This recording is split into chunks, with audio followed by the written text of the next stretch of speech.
भाई आप उस दिन किसी को गायब करने की बात कर रहे थे, क्या आपको कोई तंग कर रहा है? मुझे बता दे, मैं संभाल लूंगा। अरे जब जरूरत पड़ेगी मैं तुम्हें खुद बता दूंगा। हाँ। कल कुछ लोग हैं जो मैंने सरहद पार से बुलवाए हैं, उनको लाने का इंतजाम करो। ऐसा क्यों भाई? अल्लाह अल्लाह, जो कहा है बस उतना करो। क्या हो गया आजकल? कुछ ज्यादा सवाल नहीं करने लग गए हो तुम? क्या हो गया तुम्हें? इससे पहले आपने कभी मुझे जाने के लिए कहा नहीं ना, बस इसीलिए पूछ लिया। आपको बुरा लगा तो मुझे माफ कर दे। देखो, ये सारा काम मैं बहुत जल्द तुम्हारे हवाले कर दूंगा, फिर तुम इसे अपने हिसाब से संभालोगे, समझे? और मेरा हिस्सा मुझे दोगे। जी भाई, मैं आपको मायूस नहीं करूंगा हरगिज भी। ठीक है, कैफे में जाकर मेरा इंतजार करो। जी ठीक है भाई।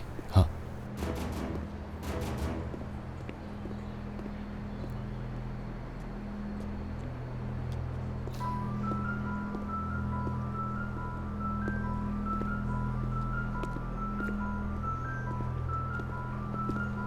तुमने किस काम के लिए बुलाया मुझे?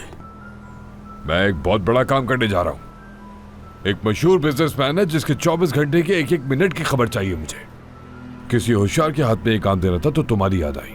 तुम्हें मालूम है ना कि मेरी फीस क्या होती है? ये मुझे मालूम है, उसकी फिक्र मत करो।